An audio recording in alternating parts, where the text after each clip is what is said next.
Ujú. Entendido. Ujú. ¿Cómo estuvo la semana de ustedes? Bueno, bien, Bien, bien, sí. qué maravilla. ¿Vieron alguna exposición interesante? No, no sé si esta semana hacer la visita con Catherine, no sé si usted la vio ya esta exposición, ¿Cuál? la del barroco del pan, La del barroco del PAM. No, no, esa no la vi. La última vez que estuve fue cuando la inauguración la de Cruz 10. de Cruz 10 y que estaba Marisol que sigue ahí. Ajá, Debe esa sí la ser vi. algo de la colección o no sé si algo nuevo.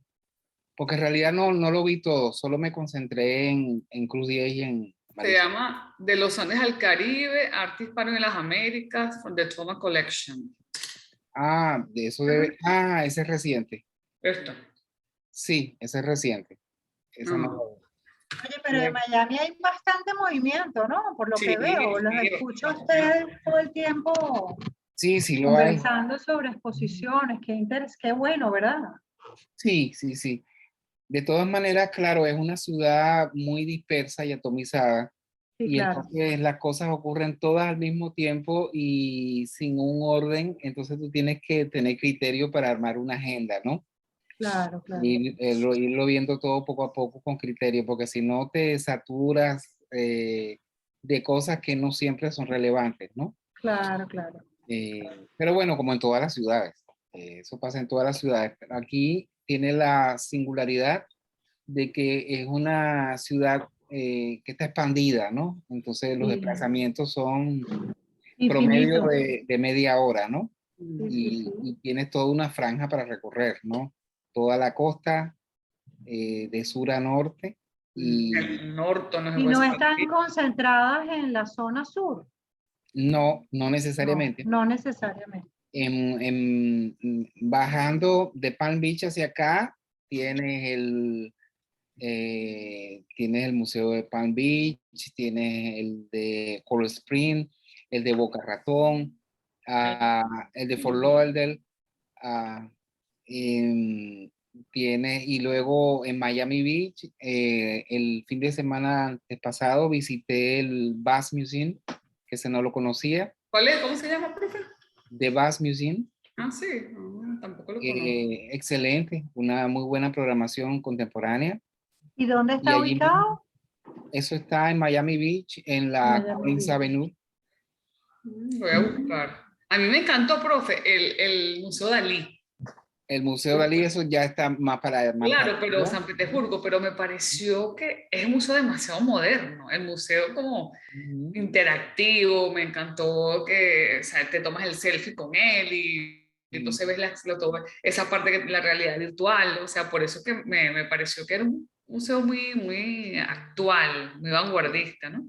y va muy con Dalí, que es un pionero de ese tipo de prácticas de exhibición, ¿no? Eh, que te estimula mucho a la imaginación Ujú. y a la realidad ambigua, ¿no? Por eso es que en el museo que yo me imagino, yo quiero esa realidad virtual, que la gente se pueda poner eso o sea, no Sí, meterse en la obra de Dalí, sino meterse en una celda, a ver. sí, exacto. Sí. A ver, se me quedó otro por allá, el Northern Museum, que está en Palm Beach. Eh, Luego tienes ya en la zona sur, Miami propiamente dicho, tienes el PAM, el Frost, los museos universitarios que son el Lowell Museum, ah, dije el de Fort Lauderdale, el MoCA, que está en North Miami, pero fíjate, todo eso es, wow, eh, claro, pero súper distantes unos de otros. eh, Jamás hacer un recorrido un día completo. sí, No, un día completo no. no, no, no, imposible. La ronda de museos caraqueños, no, eso no es posible. Claro. Eh, Pero eh, yo confieso, yo no voy mucho a Miami las veces que he ido. No he ido a museos, fíjate, porque ha sido o porque voy en tránsito hacia un lugar o porque y la otra fue como parranda, parranda, parranda frívola que me no, invitaron. pero descubre que en las zonas de parranda también hay museos buenos, ¿no? Pero uno tiene que saber, ¿no? No, claro, pero fue como muy cortita, o sea, fue así un concentrado y yo después seguí hacia otro lado. Pero Ujú. la verdad es que yo no tengo la cultura de Miami para nada nunca. Y ahora recientemente que he podido ir como un par de veces, oye, me ha gustado, me ha agradado muchísimo la ciudad y siempre he dicho que me gustaría ir y pasarme Ujú. un par de semanas, pues una cosa que me permita con tiempo. Mi hermano está viviendo, pero más arriba, ¿no? Entonces dije, bueno, tengo que planteármelo. Ahora que me dicen todo esto de los museos, la verdad es que me encantaría ir conociéndolos poco a poco. Sí. Sí, Como es una ciudad multiétnica también, entonces eso le ha inyectado a la ciudad voluntad y hay gente ya que se estableció de la Europa Ujú. del Este, de Sudamérica, Argentina, Brasil, Venezuela, Colombia, Cuba. Son países que tienen una presencia activa en el aparato cultural de las ciudades, porque en Sí, ahora realidad hay europeos también, hay tanto, he muchos conocido gente, empresarios, franceses, gente. franceses, ingleses, etcétera. Y en realidad yo estaba hablando de la ciudad, pero en realidad son muchas ciudades, ¿no? claro. Claro, Ah, exacto. como sabe Romy, cada ciudad es un county, ¿no? Y entonces está Broward, está Miami propiamente dicho, pero está Hialeah, Doral, todas esas son ciudades, no son Claro, municipios, sí, como sí, uno sí, está acostumbrado, si no son ciudades, ¿no? claro, Y el aparato institucional o expositivo está organizado según las ciudades, ¿no? claro, como Eh, debe ser también, ¿no? Cuando está son por un tema pensado, urbanístico, sobre todo por ujú, esas distancias tan grandes, ¿no? sí, Supongo yo. está pensado, ellos tienen una tradición, digamos, Norteamérica en general, más allá de Miami, tiene una tradición que nosotros podríamos definir como parroquial, ¿no? El que Sí. vive en un sitio no se aleja de su sitio más allá de los 30 minutos o más allá de las 10 millas. Y allí Claro. tiene la Bueno, escuela. ese es un tema como de organización urbanística también, ¿no? Son como Sí, estrategias de ciudad para evitar aglomeraciones, trancas, sobreuso, caos, ¿no? Supongo yo. exacto, sí. Pero claro, cuando uno tiene una formación cosmopolita, Claro, eso eh, cuesta un montón. claro, yo nunca tuve una cultura parroquial ni aún proveniendo de Cuba o de Caracas, ¿no? Sí, sí, sí. Es decir, Profe, una simplemente pregunta ahí hacia arriba, que voy a ir a San Agustín y a Jacksonville por trabajo, ¿no? ¿Qué hay por ahí que usted a sepa? Jacksonville tengo que averiguar. Ahí, para allá no he agarrado todavía. Félix, ¿y De cuánto esos tiempo tienes en Miami? Viviendo en Miami. 4 años, 4. Qué bien. 4. Es Pero han poco. sido súper productivos, ¿no? Han sido afortunadamente propiciatorio para ti, ¿no? Sí, sí, sí. Qué bien. Al menos he podido estar permanentemente en el área, en nuestra área de trabajo, ¿no? Claro, buenísimo. Porque es complicado, no siempre es fácil. Ujú. Eh, bueno, uno tiene que reinventarse, como suelen decir, son Es las así. cosas, ¿no? Sí. Y tal, ¿no? Hola, bienvenida, Claudine. Hola, Claudine. Ujú. Hola, ¿cómo están a todos? Feliz tarde. Yo no Felicidades. prendo la cámara porque estoy sofocada. Está bien. No puedo. Bueno, A veces pasa, esto es así, Sí. ¿no? Normal. Últimamente me está pasando mucho, así que tengo que tener cuidado. Pero bueno, habrán tiempos mejores.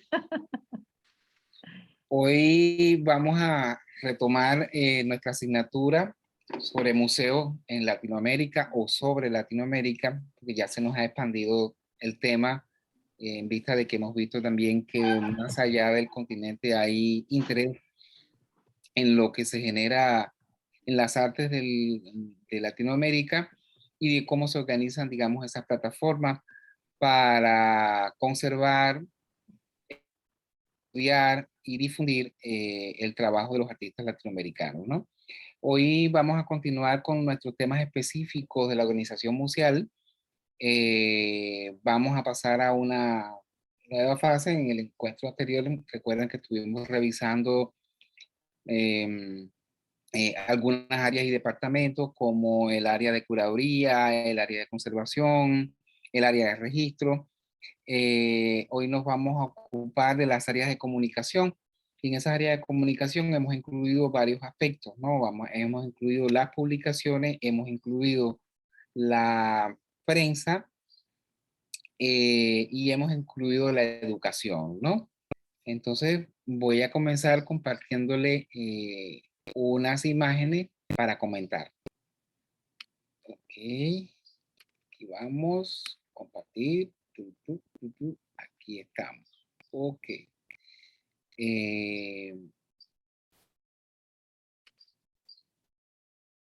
Ustedes recuerdan que habíamos ya dibujado un museo que es mucho más complejo que la imagen del edificio, que fue por donde empezamos, o de los edificios de los distintos tipos que hay, antiguos, modernos, remodelados, apropiados, etcétera. Y habíamos pasado a un área más compleja que es la vida interna del museo y de todo lo que se requiere para llevar a buen término el propósito del mismo, ¿no? Hoy nos vamos a ocupar, digamos, como un último encuentro dedicado a contenidos del museo, a, al gran espacio de las comunicaciones, entendiendo que todo lo que tiene que ver con publicaciones, educación y prensa tiene que ver esencialmente con comunicación, es decir, con articular un lenguaje, un discurso que tenga un alcance mayor, un alcance destinado a que están muy diversificados, donde hay grupos etarios distintos, donde hay enfoques profesionales y laborales diferentes, donde hay intereses ideológicos, religiosos y personales bastante diversos, y donde hay que organizar una información para que le llegue a todo tipo de público o jerarquizar la información según el público o la expectativa de público que vamos a tener, ¿no? Entonces, comienzo con esta imagen que nos va a recordar un museo que ya vimos, está en Ciudad de México, el Museo Jumex, ustedes recordarán, pero lo traigo por una intervención artística que está en la fachada de este museo, o que estuvo durante un tiempo en la fachada de este museo. Se trata del proyecto de intervención de el artista uruguayo o de origen uruguayo residenciado en Nueva York desde hace varios años, Luis Camnixer. El museo es una escuela. Y que básicamente es una frase que vimos hace unos días también en la fachada del Museo del Barrio en Nueva York, y que él ha ido adaptando según el sitio, el país, el contexto y demás, pero la idea es la misma. El museo es una escuela. Y un subtítulo que dice, el artista aprende a comunicarse, el público aprende a hacer conexiones. Me parece una muy sugerente manera de entrarle al problema de la práctica museológica como práctica didáctica, como práctica comunicacional y como práctica educativa, porque su destino final es básicamente permitir que el público haga conexiones. ¿Qué tipo de conexiones? Conexiones personales, conexiones espirituales, conexiones sensibles, conexiones con lo demás. Y lo demás es su semejante que lo acompaña a ver la exposición o que conocen el espacio de exposición. Lo demás es el mundo tal cual está y tal cual lo percibimos. Lo demás es la historia. Lo demás es el conocimiento en sus distintas manifestaciones, ¿no? Y eso es todo lo que sugiere esta frase que Luis Camnitzer también insertó en el Malva, en el Museo de Arte Latinoamericano de Buenos Aires, que vimos también hace unos días, y en cuya fachada años también insertó esta frase: el museo es una escuela, el artista aprende a comunicarse, el público aprende a hacer conexiones. Esto de alguna manera nos dice que cuando entramos en el museo no es una voz la que habla, es una institución la que se proyecta. Y esa institución tiene la condición ya no de templo exclusivo y elitesco, sino de espacio de comunicación, de espacio de conexión, de espacio de aprendizaje. ¿Pero aprendizaje de quién? De todos. Del museo como plataforma, del artista como operador sensible del público como destinatario, pero también como propiciador de nuevas lecturas a propósito de lo que el museo está mostrando y exhibiendo, ¿no? Entonces, esto nos da como un marco. Por el momento no voy a penetrar justamente en los procesos específicos de cómo el museo ejercita esto, pero sí dejar claro que lo hace a través del Departamento de Educación, a través de talleres, charlas, conferencias, todas planificadas o bien en función del perfil general del museo, es decir, por ejemplo, en el Malva, todo lo que tenga que ver con arte latinoamericano importa. Una charla de un notable investigador, un descubrimiento, un taller sobre algún tipo de tema vinculado a las prácticas específicas latinoamericanas, encaja allí. Pero también están los talleres para niños, los talleres para adultos. Ustedes recordarán, por ejemplo, hace varios años, cuando nuestros museos eran más vigorosos y liderizaban la actividad expositiva a nivel continental y en algunas ocasiones mundial. Recordarán los departamentos de educación del Museo de Bellas Artes, de la Galería Arte Nacional y sobre todo del Museo de Arte Contemporáneo Sofía Inver. Eran emblemáticos, entre otras razones, porque habían cruzado incluso la barrera de lo visible y en el caso del Museo de Arte Contemporáneo también trabajaba con discapacitados visuales.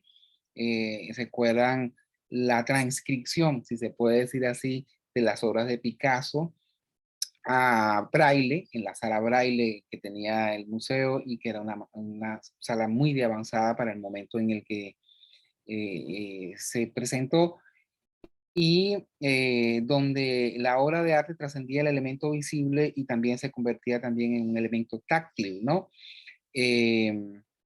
Los talleres de distintos tipos que se ejecutan dentro de ese marco también funcionan. Por supuesto, las guías didácticas, de eso vamos a hablar un poquito más adelante, los textos de sala y demás tienen ese papel también informativo, pero también educativo y didáctico. Y todo eso se piensa integralmente, ¿no? En cada caso. Dicho esto, pasemos a un área muy sensible del aparato museal y que está rindiendo unos beneficios muy notables a lo que es la historia o la historiografía y la crítica y la investigación de las artes, que son las áreas de publicación de los museos. Generalmente uno asocia exposición, museo y catálogo de exposición, obviamente, ¿no? Pero muchas veces esos catálogos exceden la condición mera de catálogo, porque básicamente, ¿qué es un catálogo? ¿No? Un catálogo es una publicación que mínimo para que se llame catálogo debe incluir una relación completa de los objetos, obras de arte o documentos que se están exhibiendo, ¿no? A veces están numerados, otras veces simplemente aparece la imagen, la ficha técnica correspondiente y demás. Eso es lo mínimo que requiere un catálogo y es por lo que se le llama catálogo. Pero en la medida en que la museología se ha ido desarrollando, también en el catálogo se incluyen textos reflexivos o textos analíticos o textos ensayísticos, ya sea del curador o de invitados que corroboran alguna de las tesis, las hipótesis o los argumentos que se desarrollan en la exposición o que permiten la conceptualización de la misma, ¿no? Entonces, los catálogos hoy incluyen eso y se han convertido en verdaderos libros, muchos casos imprescindibles y a la avanzada del área de investigación y de reflexión sobre las artes. Y esto es muy curioso porque está ocurriendo justamente en un mundo en donde el museo forma parte ya no de un aparato académico o de un aparato cultural elitesco, sino tiene esa dimensión versátil que tienen los medios de comunicación, que tiene toda la cultura mediática y va a una velocidad mayor de la que pueden ir, por ejemplo, los departamentos de publicación de las universidades. Bueno, una universidad publica casi siempre con delay, con retraso, los estudios y las investigaciones y los avances de los estudiosos, casi siempre por limitaciones presupuestarias, pero también porque el tiempo universitario es un tiempo prolongado, ¿no? Una investigación seria no requiere un tiempo no menor de 2 años, por lo menos, ¿no? La publicación de las tesis, por ejemplo, que es algo que casi siempre ayuda a avanzar en el área del conocimiento, es anual, mínimo, ¿no? Es anual y solo luego de que un estudiante ha transcurrido 5 años, 6 años en una carrera y hace una tesis, una tesina o un trabajo especial de grado. Entonces, mientras eso ocurre en las universidades y ocurre en ese tiempo, en los museos las programaciones incluyen, salvo las colecciones permanentes y las salas permanentes, incluyen 10, 12 exposiciones anuales, ¿no? Cuando son muy activos los museos. Y cuando son, digamos, muy moderados, unas 4, ¿no? De manera que numéricamente, estadísticamente, el área de publicaciones tiene una función fundamental en el museo, ¿no?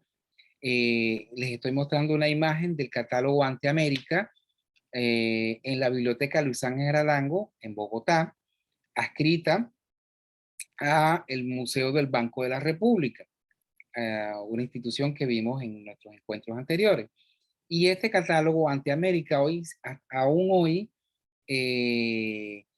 casi 32 años después, porque esta es una exposición de inicio de los años 90, más de 30 años después, sigue siendo un trabajo imprescindible para comprender panorámicamente el gran desplazamiento que representó el arte latinoamericano de las décadas de los 70 y 80 a la década del 90, ¿no?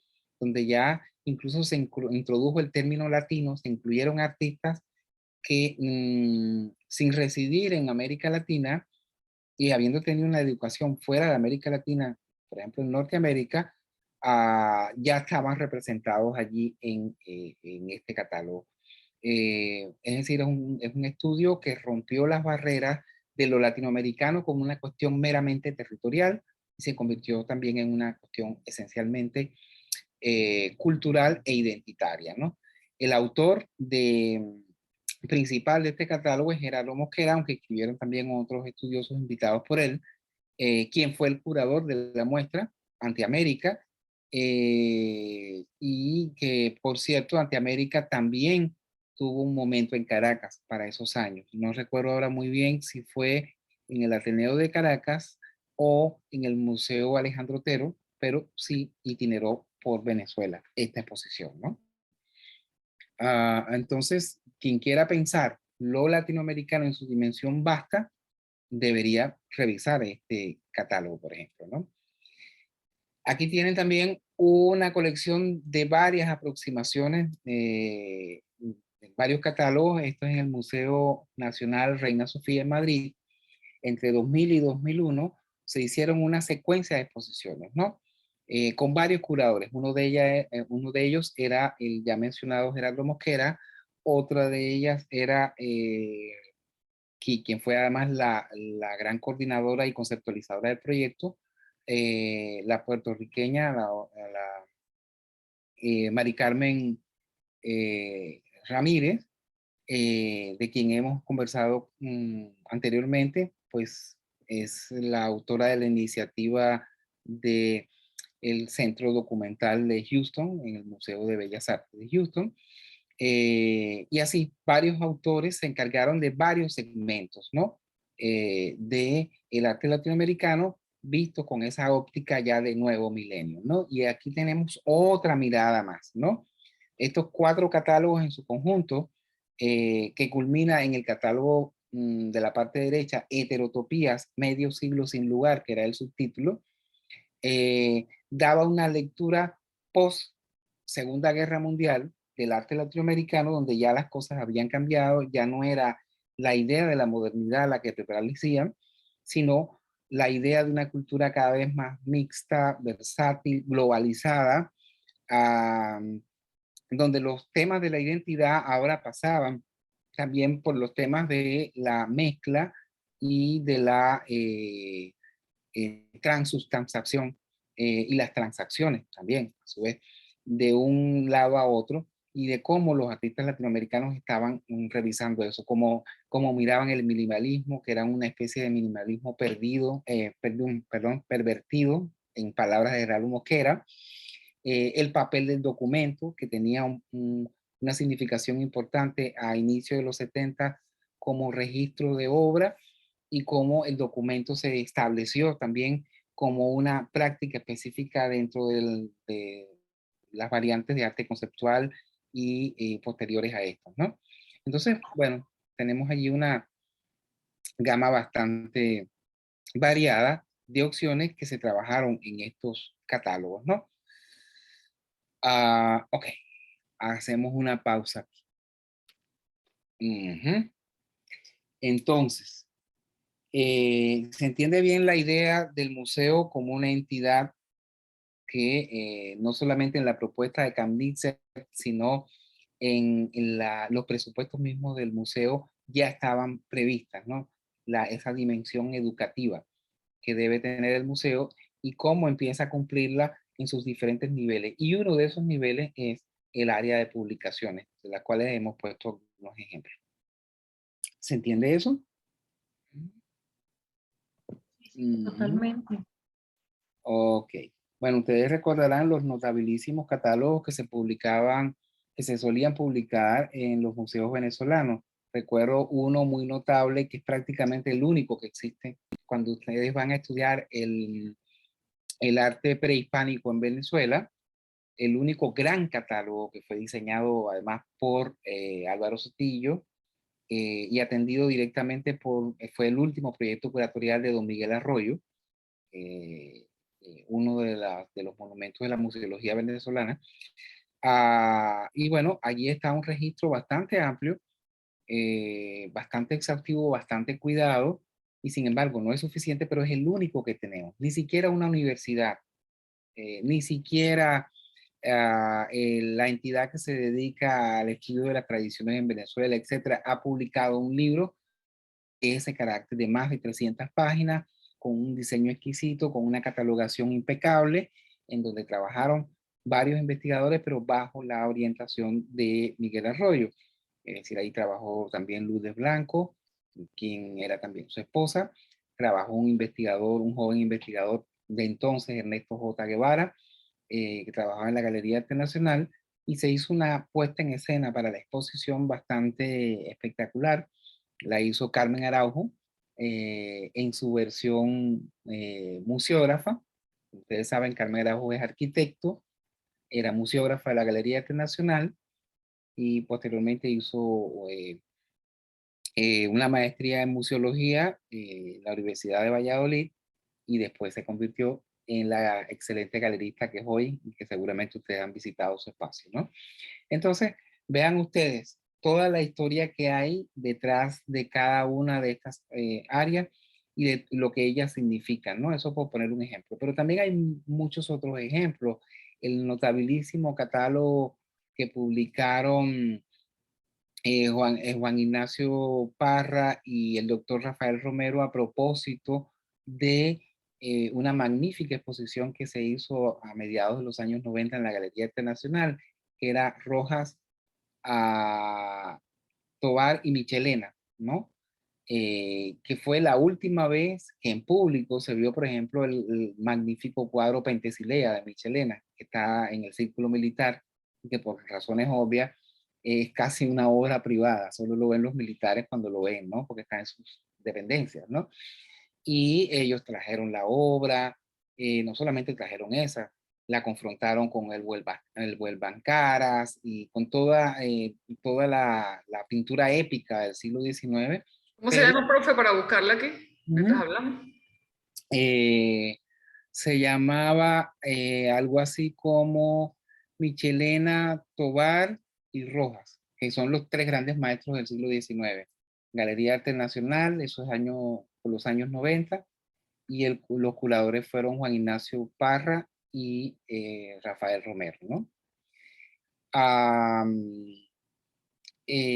Y bueno, desde entonces no se hacía un estudio así tan notable como el que acaba de hacer recientemente Axel Stein a propósito de dos de las obras de Michelena específicas, y la pesquisa de ella y la ubicación de las mismas que estaban, digamos, fuera del país, siguen fuera del país, obviamente, en una colección privada, pero de la cual no se sabía mucho, ¿no? Y que recientemente sacó publicación. Entonces, ven ustedes el papel de las publicaciones en los museos. Son los que están impulsando en gran medida los procesos del conocimiento y del pensamiento, más allá de lo que normalmente solían hacer las universidades, ¿no? Hay muchos otros casos, ¿no? Que mencionar, los estudios, por ejemplo, en el campo de la curaduría contemporánea, los estudios de George D. Huberman, por ejemplo, a partir de las ideas de Abby Warburg, que hizo recientemente para exposiciones que se presentaron en el Reina Sofía, en la Fundación Cartier en París, que viajaron a Latinoamérica, etc. También los estudios del desaparecido filósofo francés Jean-Francois Lyotard. Hay una exposición muy famosa que fue Los Inmateriales, que se hizo a inicios de los 90, y eso cambiaron pues el curso de la reflexión acerca de la materialidad y la desmaterialización en los procesos artísticos, pero también en los procesos del pensamiento y de la cultura contemporánea, ¿no? Entonces, ahí tenemos un marco amplio para darnos cuenta del papel que tienen los catálogos y las publicaciones en el espacio de los museos, ¿no? Félix, Sí. perdón. Quería hacer una pregunta. Realmente es como justamente pensando con lo del museo, ¿no?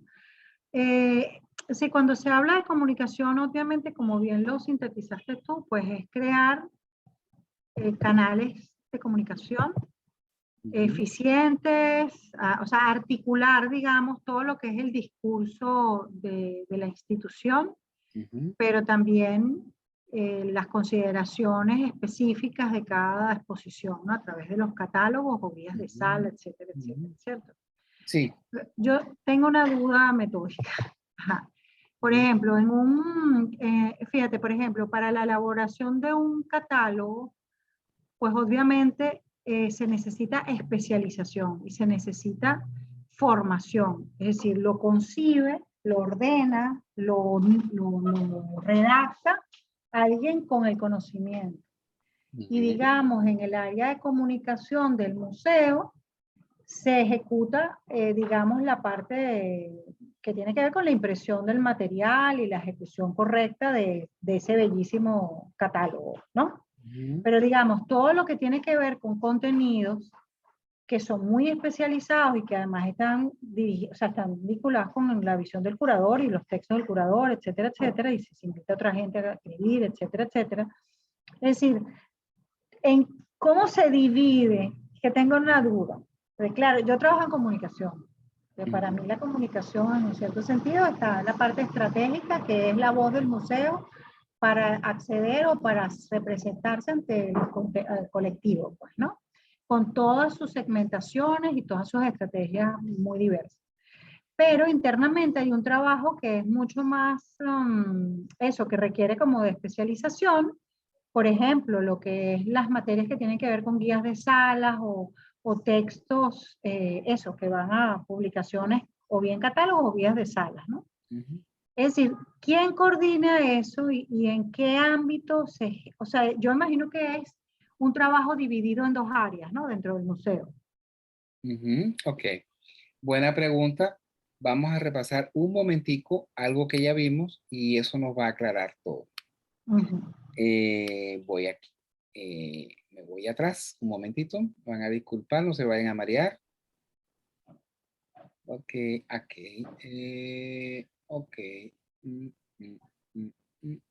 Aquí. Ok. Ok. Ajá. En la columna de la derecha, comunicación. Miren la cantidad de áreas que tenemos allí ubicadas, ¿no? Los aspectos específicamente de contenido provienen, los aspectos de contenido que van a las publicaciones provienen de la primera área.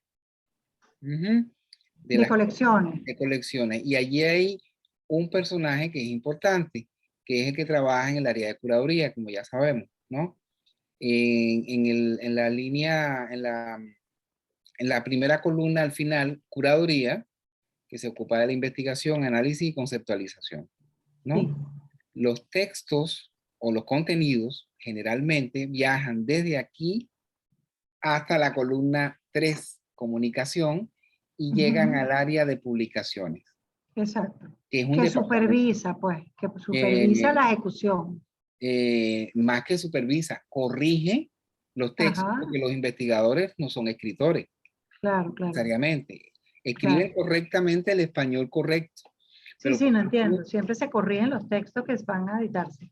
exacto, ¿no? Entonces hay que corregir esos textos, pero a veces no son solamente correcciones de ortografía o de estilo, también son correcciones de contenido.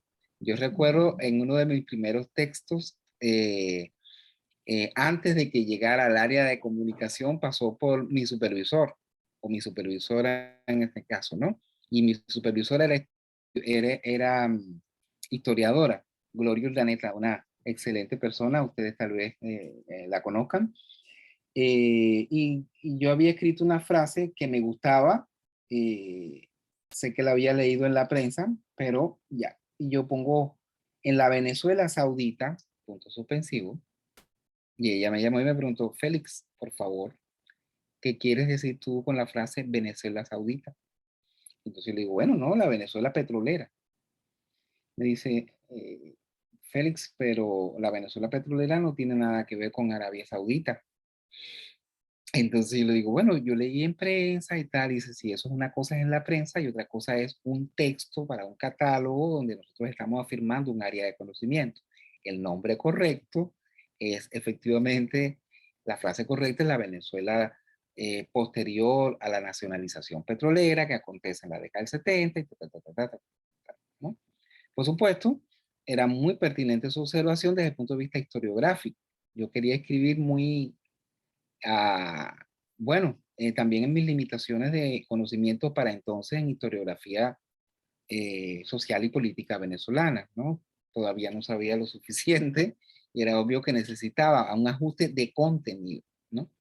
Entonces, volviendo a nuestra explicación, sale de acá, bueno, lo pasa por el supervisor o el jefe del departamento, etcétera, que da su visto bueno y cuando llega aquí en publicaciones, columna derecha, segunda fila, se corrige, se edita.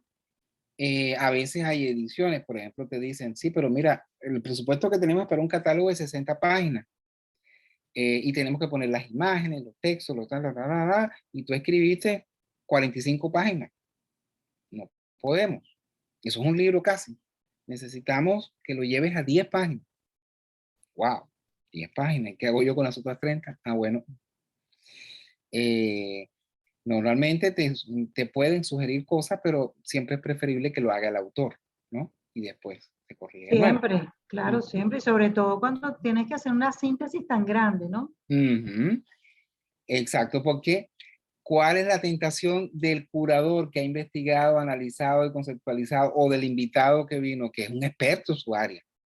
Y para él todo es importante, ¿no?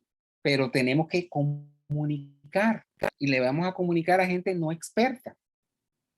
Sí, Entonces, tiene que ser asequible, ¿no? El lenguaje, sin exactamente. pausterizarse en demasía, pero tiene que llegar al lector, pues, no necesariamente Entonces, especialista. entonces ahí el curador se enfrenta a otro nuevo reto, que es una cosa es la investigación, donde tú tienes que ser meticuloso y exacto, como en la universidad, y otra cosa es comunicar los resultados de tu investigación y las hipótesis centrales, pero tú no puedes poner nada prosopopéyico, o no deberías, ¿no? 40 páginas son demasiado para un catálogo, a menos que sea, ya te pasaste al libro, que también se editan en los museos, ya te pasaste para allá. Luego, supervisión, edición, y también el departamento de publicaciones supervisan imprenta, ¿no? Que también, eso también lo comparten los diseñadores. Aún así, ok, esos son los aspectos de contenido que se discuten con el editor. Por ejemplo, recuerdo que solía trabajar con alguien que hoy sigue siendo una notable correctora y editora, que es Mireya García. He trabajado con otros, pero bueno, y Mireia recibía los textos, hacía sus observaciones, hacía sus preguntas, siempre todo en el buen tono necesario para estas cosas, y proponía una estructura también en la publicación, ¿no? Discutida y bueno, uno estaba de acuerdo o sugería algo y demás. Básicamente, como siempre se trataba de un catálogo, casi siempre había un texto institucional que debía escribir el presidente de la institución. A veces había un patrocinante, pongan ustedes Movistar, la CanTV o el ministerio tal, que quería decir algo, se ponía. Muchas veces era el curador mismo el que redactaba esto, porque obviamente ni el director tenía tiempo para eso, ni el corporativo lo tenía, entonces uno le escribía algo parecido a lo que ellos deberían decir. Luego venía, normalmente suele ir el texto, ¿no? Que puede ir acompañado de imágenes de apoyo documental. Esas son cosas que se discuten con el área de publicaciones, que son expertos en saber cómo se comunica un catálogo, ¿no? Luego solía haber, cuando no tenías demasiado espacio para una publicación más allá de los 30, 40 o 60 cuartillas, una selección de imágenes. Eso la selección la debe hacer el curador porque es el que maneja el contenido, no la hace arbitrariamente ni en publicaciones ni en diseño, la hace el curador. Y no solamente eso, sino debe hacer la selección y debe entregar las leyendas de las imágenes correspondientes, que no son la ficha técnica, sino las leyendas, lo que se va a comunicar. Porque si tú pones, no sé, a veces tenemos mucha información en una ficha técnica en sala, como que está filmado abajo a la derecha con una inscripción en la parte posterior y no sé qué, y todo ese tipo de cosas. Todo ese tipo de cosas abruman a un lector porque el libro funciona distinto a la sala, ¿no? Entonces, todo eso. Bueno, todo eso se discute allí con el área de publicaciones y el área de publicaciones generalmente trabaja directamente con el área de diseño, ¿no? Y el área de diseño entonces procede a diagramar según esa estructura pautada el catálogo, ¿no? Y de repente el área de diseño sugiere que en la portada vaya la obra tal, ¿no? Y entonces, por supuesto, previa consulta con el curador que maneja el contenido y el curador dice, no, esa es la obra más irrelevante de todo el conjunto. La más relevante es esta. El diseñador dice, sí, pero no tiene calidad gráfica. Entonces, ¿qué hacemos? Bueno, vamos a abrir entonces con puro texto, ¿no? Y así sucesivamente. Pero todo eso se discute entre especialistas, ¿no? Pero unos saben más de contenido y otros saben más de comunicación, es decir, de los detalles específicos del lenguaje verbal o escrito, del lenguaje gráfico, ¿no? Que es, a final de cuentas, el vehículo que se va a utilizar para comunicar todos los nuevos conocimientos que tenemos luego de que el investigador hizo todo su estudio. Profe, una pregunta, por ejemplo, una editora o un editor es solo editor en el museo. Sí. Casi siempre. Sí, sí, sí. No debería ser otra cosa más. Pero, o sea, pero solamente tiene ese trabajo, está todo el año editando, si son 4 exposiciones, después que terminó de editar, entonces empieza a trabajar con la otra y así. Sí, pero es que además en el museo hay trabajo todo el año, porque no solamente se edita ese texto, ¿no? Todo. No, se edita todo. Por ejemplo, Textos todo de lo que sala. los textos de sala hay que editarlo, hay que diagramarlo, las guías, que no son catálogos, que son más rápidas y veloces, una hojita, no sé qué, hay que editarlo. Todo hay que editar, todo. La señalización del museo o la señalética, como se le llama también en diseño, todo eso son largas y largas y largas conversaciones interminables que cuando tú crees que lo solucionaste para este año, pero el año que viene hay que hacer un cambio. ¿Y usted por qué áreas ha pasado usted? Yo exclusivamente por investigación y curaduría. Pero en diálogo con todas estas áreas que ustedes ven ahí. Claro. Es decir, nunca hice nada por mi cuenta. No pude. No se puede en un museo. Claro, es que es una máquina, ¿no? Sí. Y hay otra cosa que iba a preguntar, porque claro, ayer escribiendo y tal, me planteaba tenía como dudas. Por ejemplo, en un museo como el que ya sabes que estoy como trabajando, ¿verdad? Normalmente el departamento, ay, no, no quites esa Ah, lámina. les Ese es gusta esa lámina. buenísimo, porque Ok, justamente ahí vienen unas preguntas. estás hablando con la lámina. Ok. Ajá, fíjate, por ejemplo, en el área de registro, ¿cuál es más o menos el número de personas que trabajan? En el área de registro Hay mínimo una está, jefe, ¿no? normalmente hay un jefe Ujú. y un asistente. Es lo mínimo que puedes tener ahí. Tienes 2 personas, ¿no? Es lo mínimo. Y en conservación, por ejemplo, porque hay conservación y restauración, o la restauración, digamos, es algo que es un servicio externo que se contrata. No, no, la conservación es el nombre que le damos en Latinoamérica, sobre todo en Venezuela, al área de restauración también, ¿no? Incluye las Eh, dos cosas. incluye las 2 cosas. Se puede poner conservación y restauración porque en Europa conservador es el curador, ¿no? Y Ujú, sí, restauración es restauración, ¿no? claro, Entonces, pero también en el mundo culinario, ustedes saben que la restauración también se le llama así. también, Hay que exacto. restaurar el cuerpo. Entonces, hay un problema allí con la palabra, pero básicamente es conservación y restauración. Y allí mínimo necesitas un especialista, ¿no? Ujú. Un Bueno, porque además depende, por ejemplo, en arte, no es lo mismo un conservador que trabaja con metales, a gente que trabaja de pronto con mosaicos o personas que trabajan con lienzos, ¿no? ¿Eso es así o no? Es así. De hecho, si tu colección es lo suficientemente, hay un conservador que es como el médico general, que tiene nociones de todo. Todos los conservadores tienen nociones de todo. Saben que papel, metal y madera funcionan distinto. Entonces las esculturas se tratan de una manera o se cuidan de una manera, las obras fotográficas de otra y los grabados y las pinturas de otra. Ok, eso se sabe. Ese es el médico general conservador. Pero si tu museo es muy grande, por ejemplo, el Museo de Bellas Artes llegó a tener un conservador de madera y metal, una conservadora de madera y metal, una conservadora de papel y una conservadora de pintura, ¿no? Claro. Tenía 3 áreas, porque la colección era lo suficientemente grande y compleja y había que atender muchas cosas específicas, ¿no? Ujú.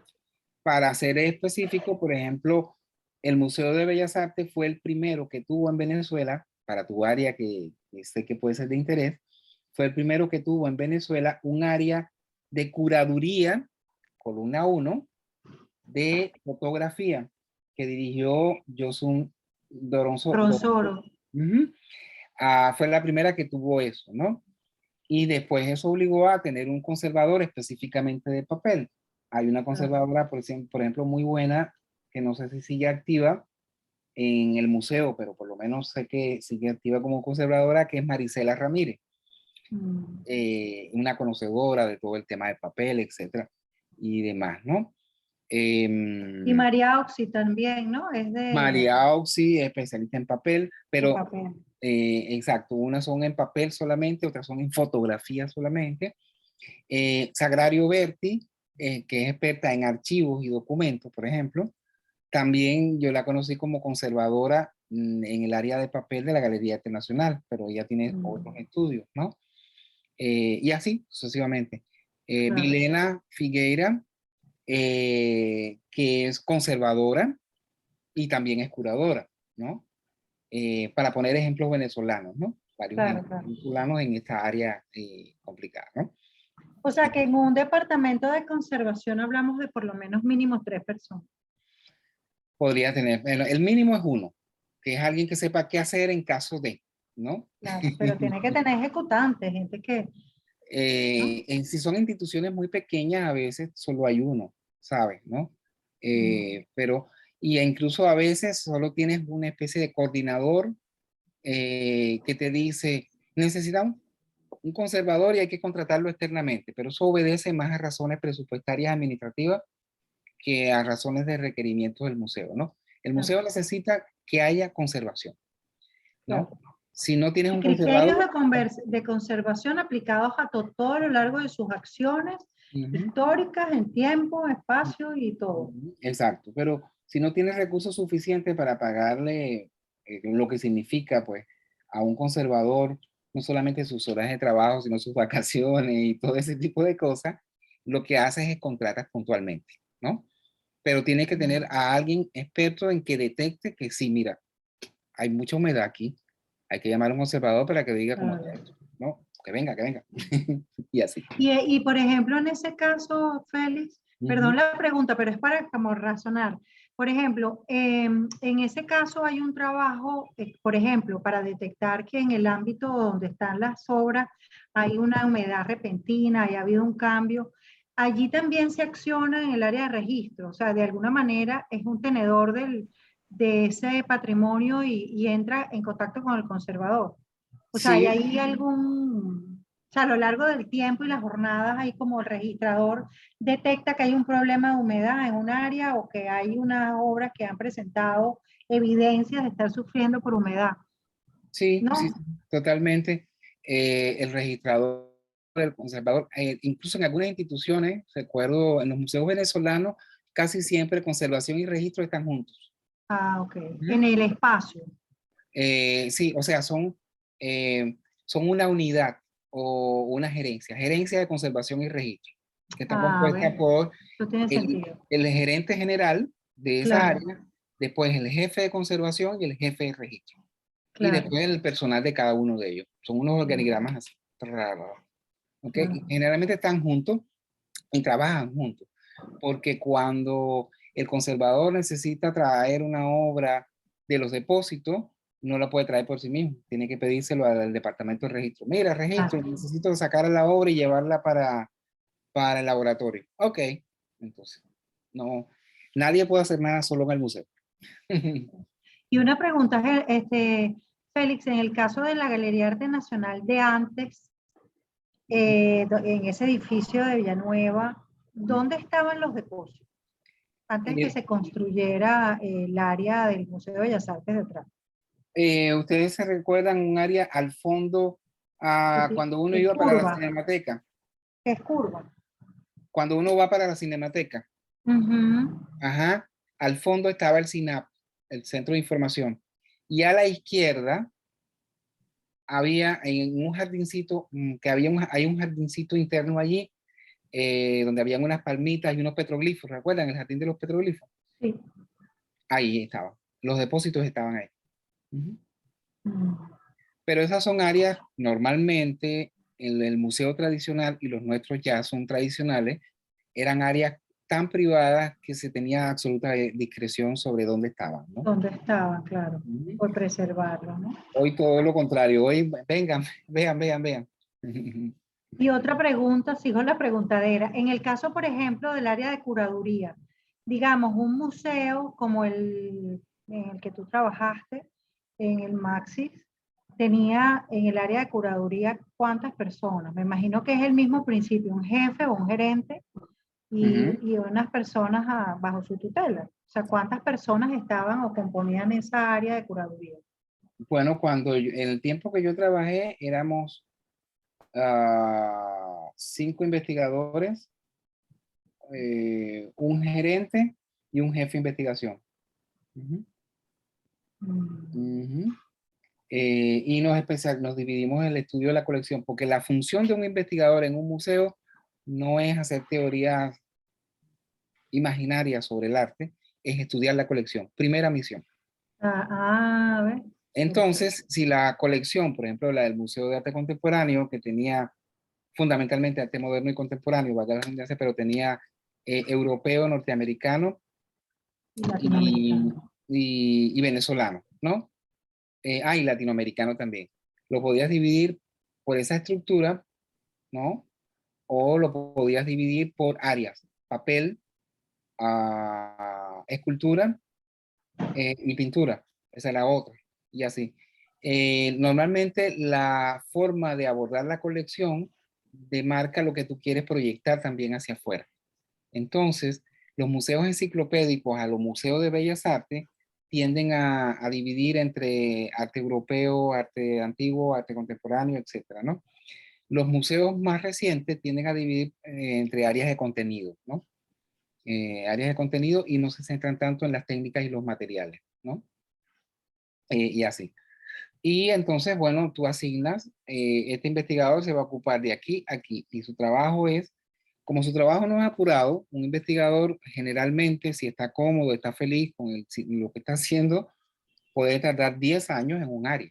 Por ejemplo, a mí en la Galería Internacional me tocó el periodo de la escultura contemporánea desde los años 70 hasta nuestros días, que entonces era el año 96 al 2000, ¿no? Eso era lo que yo investigaba allí, por ejemplo, ¿no? Pero eso es amplísimo.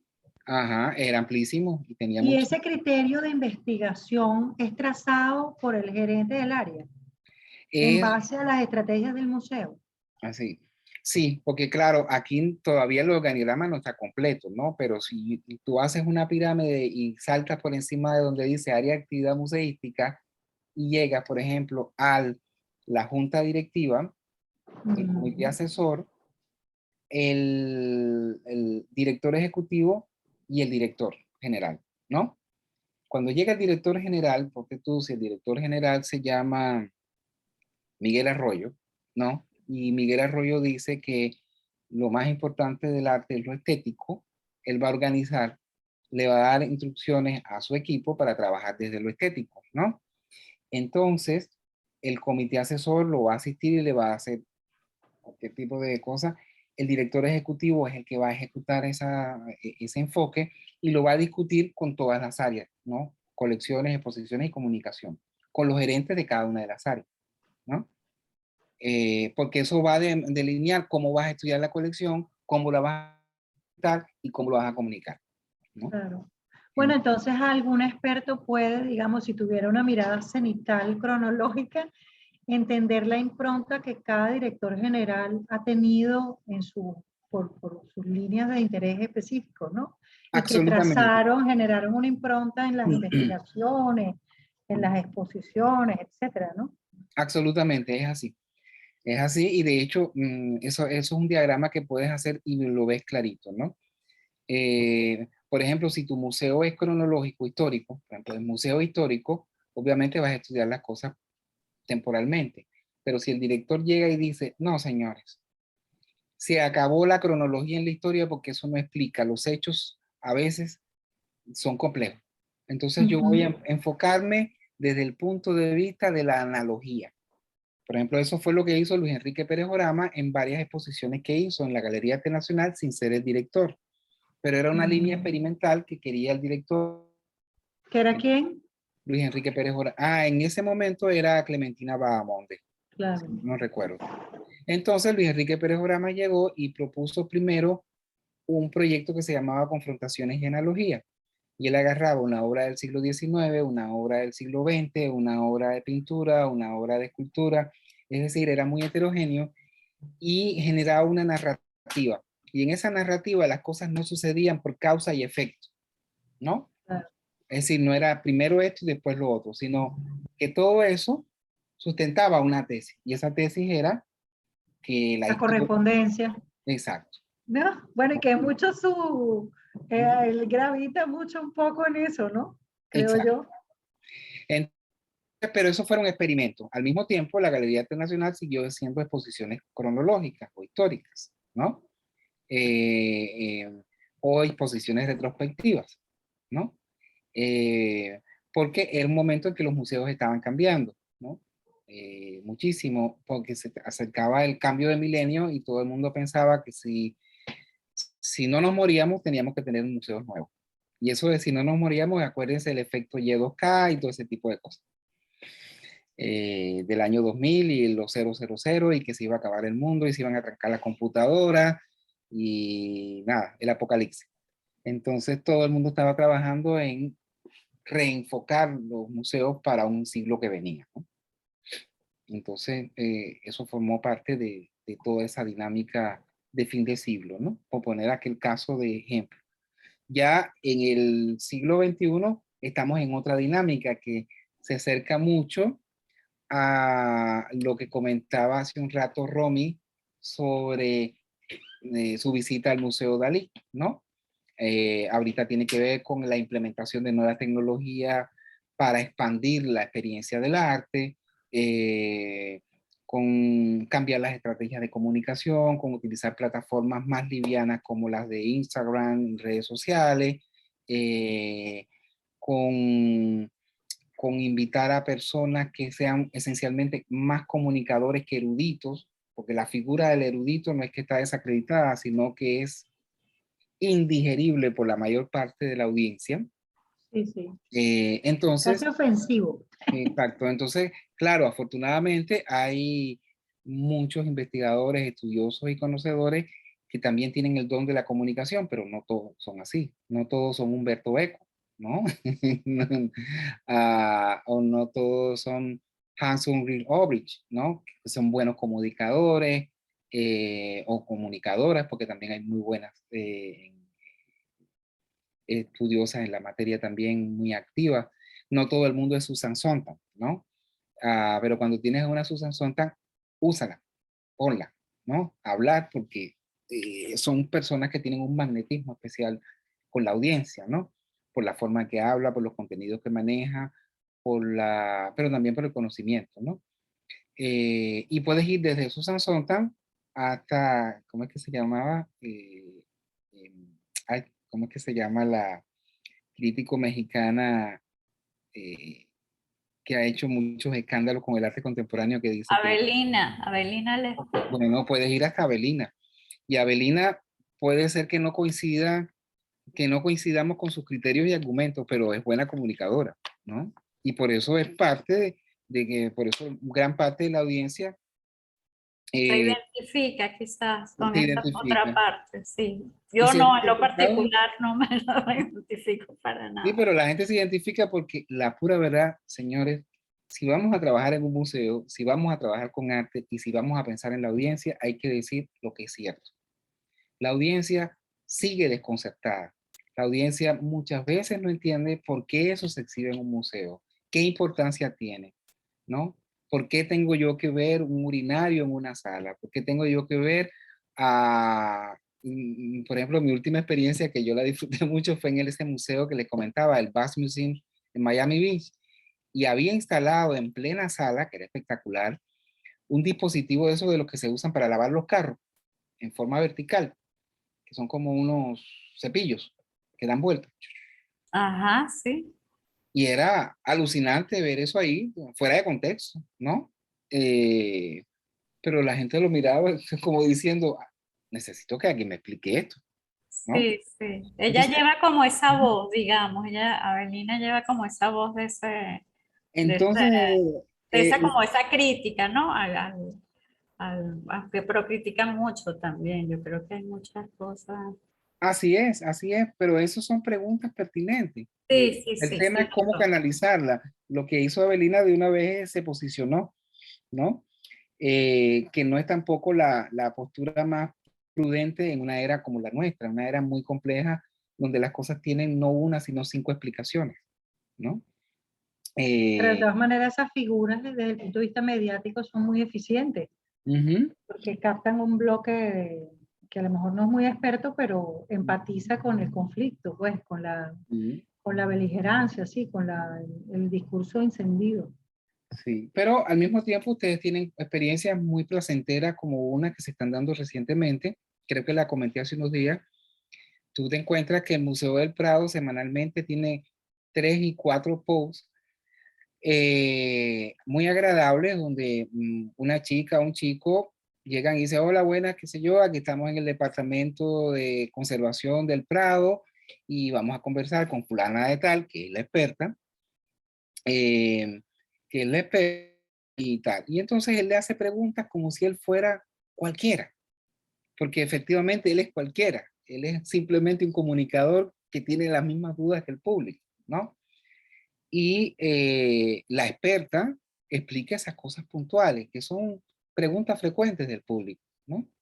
Y te enseña unos tips, pero no te hace una disertación explicándote cómo los rayos UV afectan la atmósfera, atraviesan las paredes o las ventanas del Prado y llegan al cuadro y que las mediciones químicas, no, ella no dice eso, dice, bueno, aquí hemos hecho una limpieza, miren cómo estaba antes, saca su tablet, le muestra al público y es muy ameno, ¿no?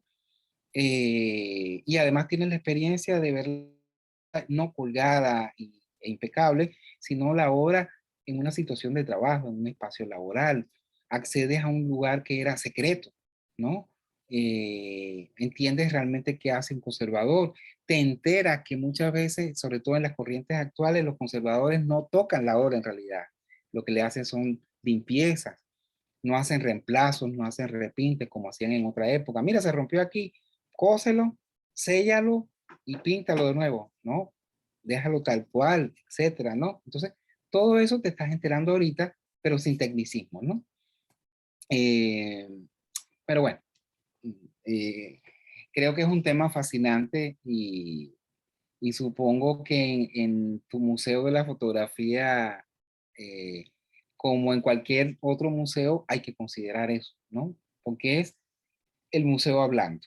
Obviamente el museo dice lo que las personas que trabajan en él quieren que diga, pero es básicamente, dice algo el museo, desde que entras, desde que accedes al lobby, adquieres la entrada o simplemente te dan tu pase, recorres la sala, la iluminación que utilizas, los textos como los pones, las publicaciones que hace, todo eso habla del museo, ¿no? Bueno, y genera marca, Félix. Que Ujú. fue lo que pasó con la gran experiencia aquí fue el Maxi, que inauguró, digamos, ese sentido integral, ¿no? Ujú, exacto. Ya esos son otros temas que están muy asociados, por supuesto, al comportamiento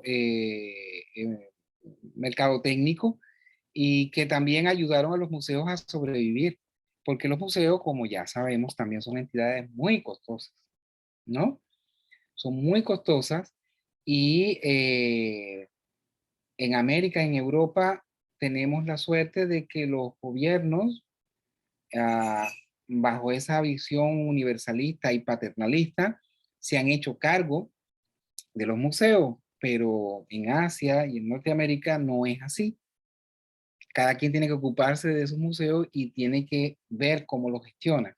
Y parte de eso es utilizar técnicas de mercadotecnia, no solamente para comunicar, sino para obtener, ¿no? Para recibir donaciones, aportes, apoyos, y para que la gente sepa que básicamente cuando paga sus 10, 15, 18 dólares o euros, no lo está haciendo simplemente eh,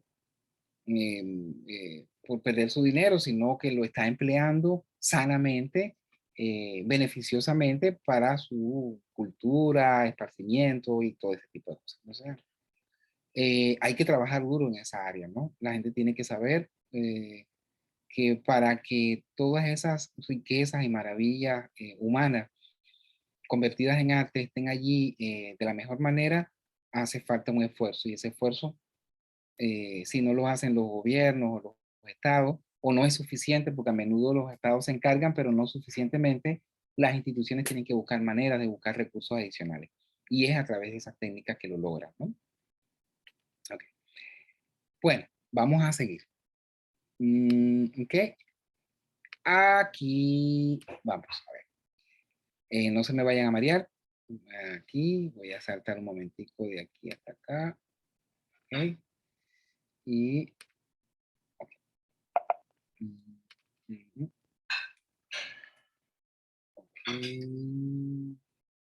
Ok. Ajá. Nos habíamos quedado aquí en las publicaciones y vamos a ver cómo nos comunicamos aquí. Casualmente, aquí tienes una de las salas del Museo de Arte Contemporáneo de Caracas en el año 2007. Seguramente recordarán todas, si estaban en el país, que en el año 2007 Spencer Tunick hizo una de sus intervenciones multitudinarias en Caracas con desnudos en plena Avenida Bolívar, justamente allí en el empalme entre la Avenida Bolívar y el centro Simón Bolívar. Y simultáneamente se hizo una exposición de la obra de Spencer Tunick, de la obra fotográfica y accional, y se incluyeron algunos de los registros que hizo en Caracas en ese momento. Para entonces, Luis Ángel Duque, que fue el curador y quien gestionó pues toda la experiencia, propuso que en sala se desarrollara una cronología, puesto que el público de Caracas no conocía el trabajo de Spencer Tuniel, era la primera vez en Venezuela, y sobre todo porque se trataba de un área muy sensible. Precisamente trabajar con la idea del desnudo y el desnudo en público traía, bueno, muchas preguntas, muchas interrogaciones a gran parte de la audiencia y también a las personas hipercorrectas que siempre hay por allí, que preguntan por qué alguien tiene que estar desnudo en la calle, ¿no? Entonces, les anoté en la línea de abajo el nombre de quienes trabajaron en ese proyecto, porque justamente representan distintas áreas del museo y distintas formas de colaboración. La curaduría la hizo y conceptualización la hizo Luis Ángel Duque, como les dije. La museografía la hizo Bolivia Chacón, una excelente museógrafa que trabajó muchos años en el museo. Y el diseño lo hizo Carlos Rodríguez, que es uno de nuestros grandes tipógrafos y diseñadores, ¿no? Y se obtuvo algo como esto. Esta cronología propuesta por Luis Ángel Duque, que trae primero un resumen biográfico en la primera columna, como ustedes la ven,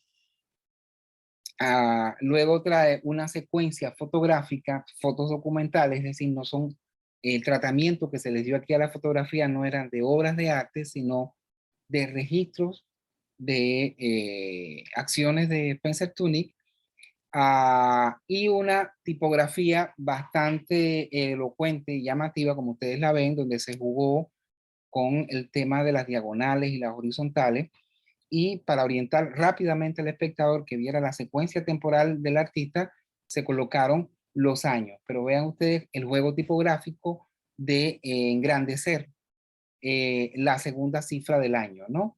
1994, 1995, 96, 97, 98. De manera que era un panel de sala bastante ameno, dinámico e ilustrativo. Es decir, básicamente tú tenías a primera vista un año y una imagen. Eso era ya suficiente. Luego los detalles, ¿no?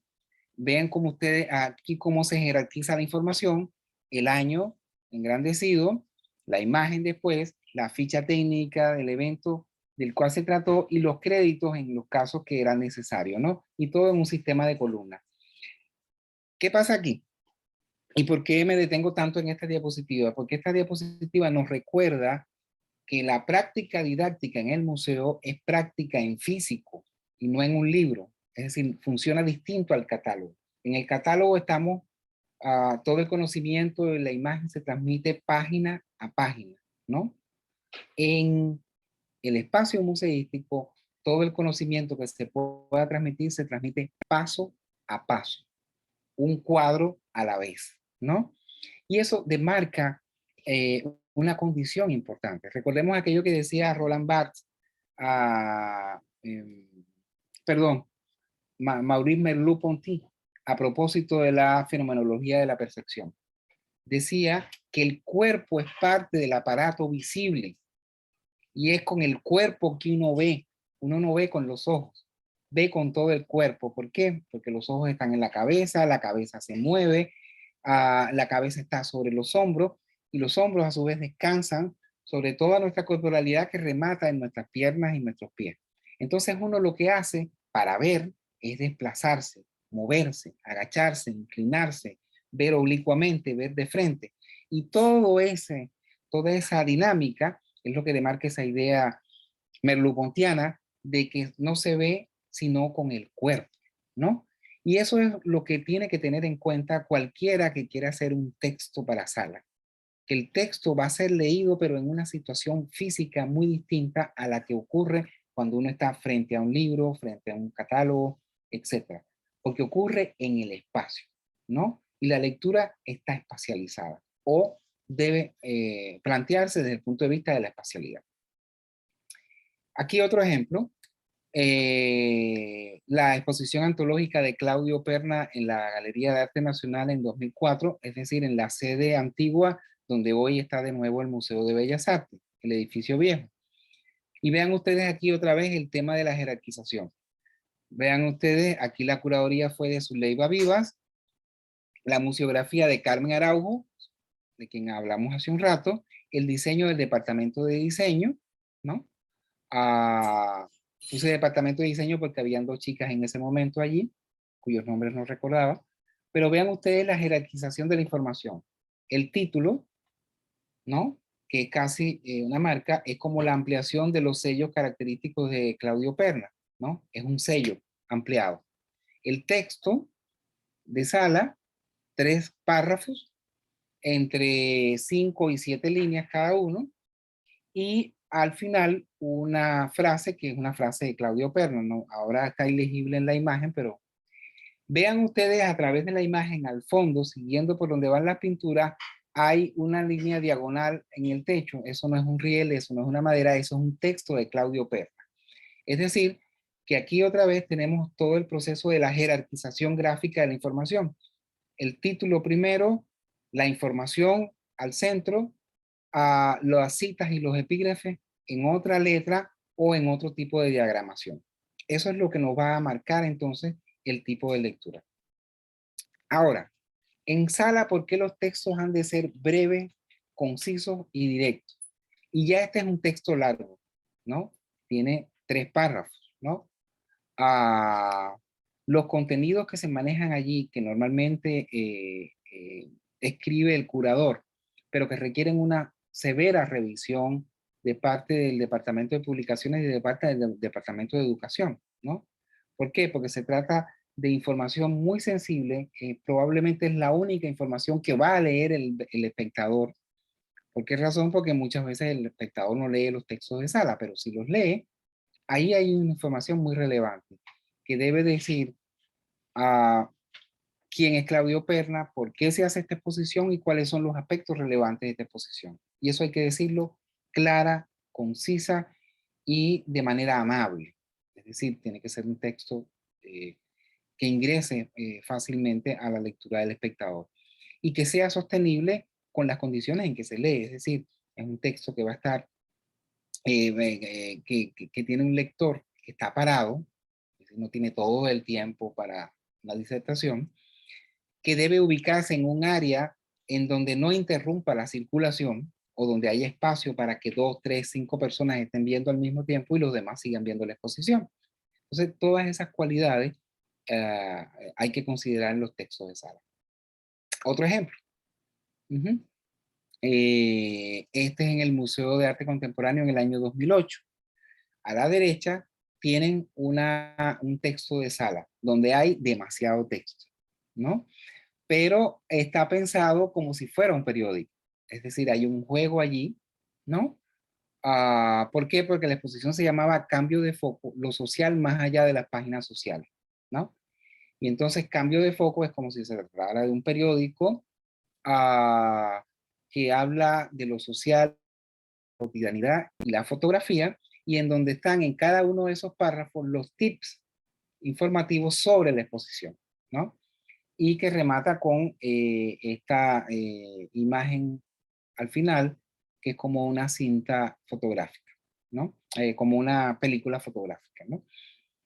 Entonces, a la izquierda ustedes tienen la imagen del tipo de recorrido. En sala no hay texto, solo a la entrada, y es este gran especie de periódico ampliado. Esto fue una decisión gráfica que tomó el departamento de diseño.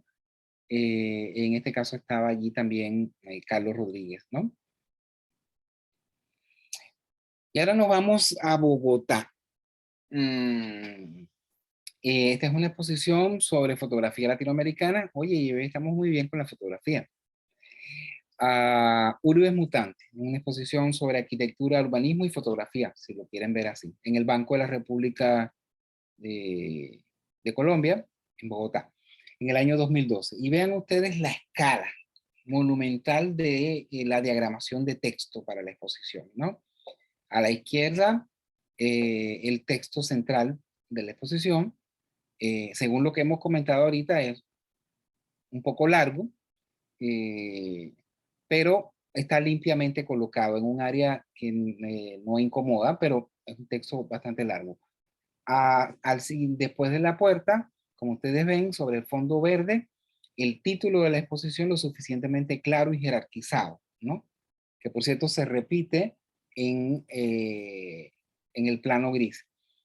Cosas importantes de los textos en sala, como los textos en las publicaciones, es intentar no ser redundante, ¿no? Menos que tengas algún propósito específico para esto, ¿no? Pero, claro, si ya tienes el texto una vez, el título una vez, no lo repitas a menos que esté en un área que no sea visible desde otra área, ¿no? Luego vengan ustedes aquí cómo está. Esta exposición está organizada por núcleos o capítulos, ¿no? Y en cada capítulo colocaron un texto de sala con el título de la sección jerarquizado en la parte superior, en negrita, y la información que querían dar sobre este conjunto de obras que se van a ver aquí. Generalmente este es un tipo de información o de texto que redondea la idea que se quiere transmitir, y la información específica de las obras están, como ustedes ven allí al fondo, en las fichas técnicas que están bajo las obras de cada una, ¿no?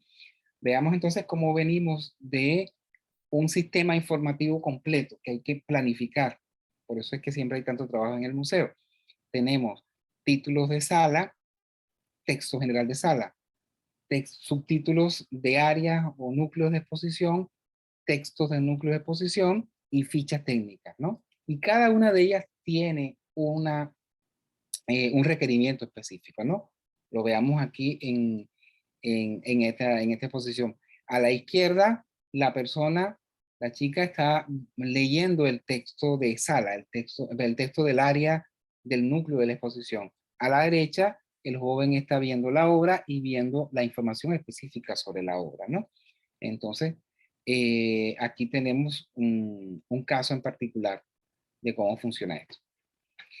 Y ahora nos vamos un momentico, nos salimos un momentico del museo, nos vamos a la sala TAC.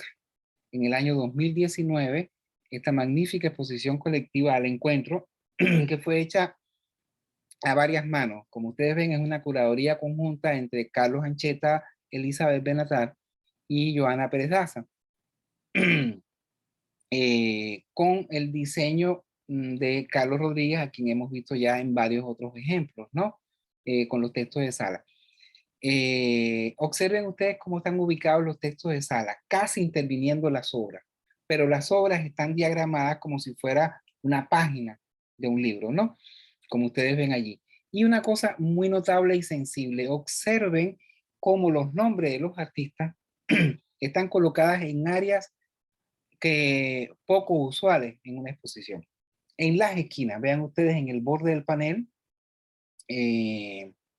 Daniel Camacaro, la imagen derecha, y en la imagen izquierda, esta debe ser Alfredo Yar o alguien parecido, ¿no? Pero vean, funciona aquí el manejo de los textos de sala. Este es un texto, por supuesto, lo que tiene que ver con el núcleo de la exposición, y un texto que identifica a cada autor, cada pared es un autor y demás. Pero hay muchas formas de resolver un texto y un título, perdón, en una exposición. Y aquí tienen la manera en que resolvieron en el MoMA, en el Museo de Arte Moderno de Nueva York, en 2012, la presentación de la exposición de Cindy Sherman, en este caso, ¿no? Lo hicieron a través de una proyección. Como ustedes ven, el título, el nombre de la exposición está allí, es etéreo, es virtual, es proyectado, y arrancan con el nombre del artista y una gran foto del artista de uno de sus trabajos, ¿no? Una foto mural. Dicho esto y resumiendo, este segmento importante de los textos, títulos y fichas en una sala es sumamente importante y es todo un sistema informativo. Lo importante visto desde la óptica del museo es crear el sistema.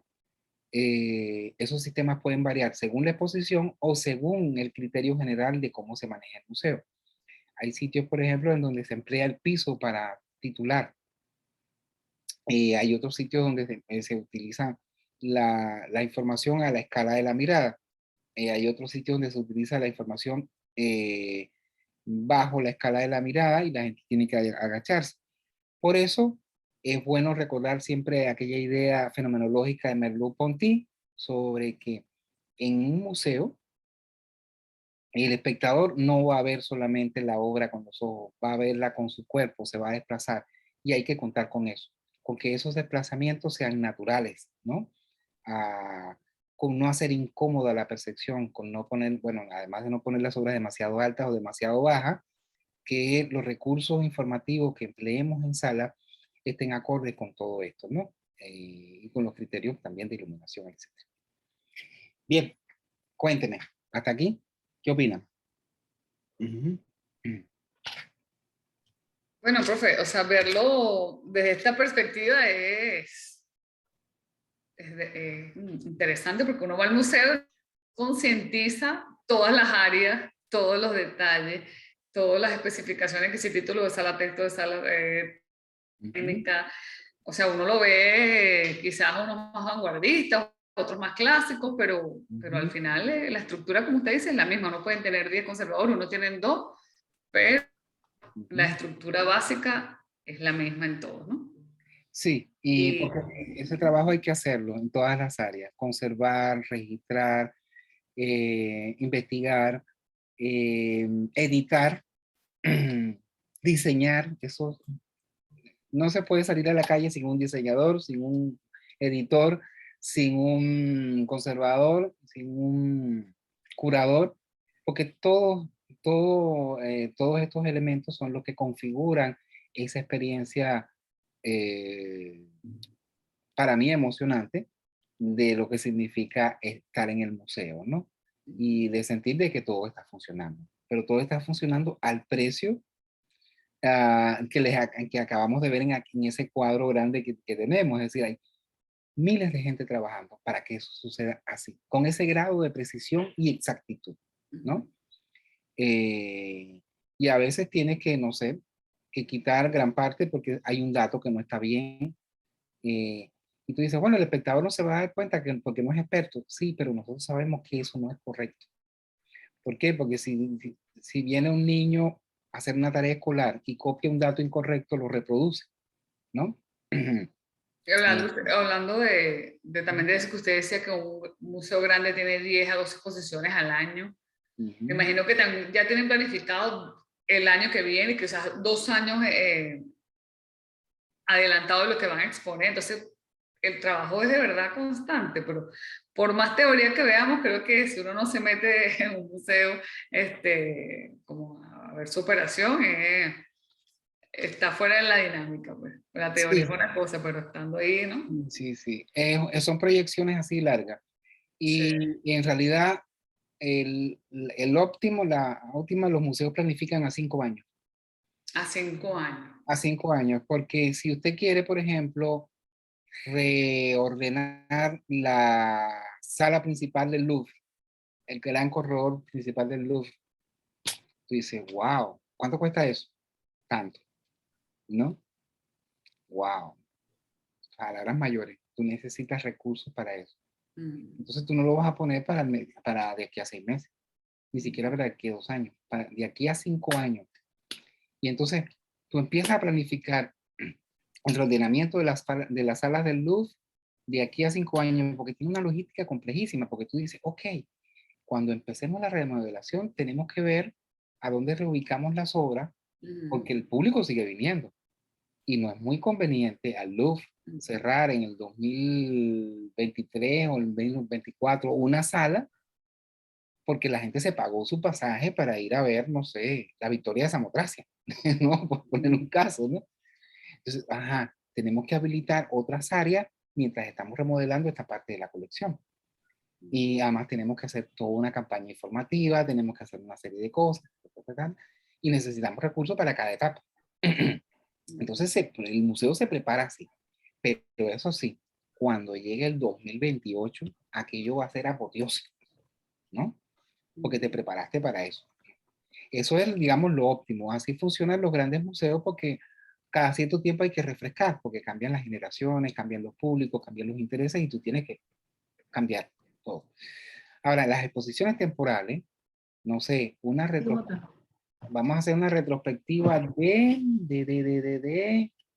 dígame un nombre, un gran artista, no sé. Ujú. Bueno, no, lo que usted dijo de Spencer Tunick, por ejemplo, que lo trató.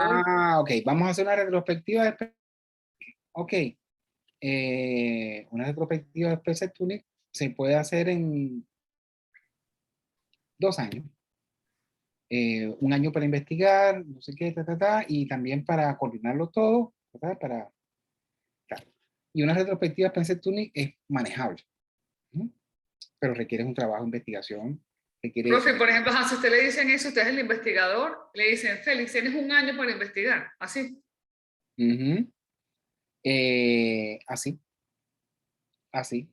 Y que vas presentándole, digamos, o sea, mira, este mes hice esto, aquí, ¿con Tú quién, haces con quién un, discutes? tú haces un plan, pero tú sabes que tu investigación debe acabar en 1 año, porque en 1 año y un día tú debes presentar la propuesta de exposición como Dios manda. Ujú. Okay. Claro, y toda la ejecución, ¿no? A raíz de Ujú. toda la investigación.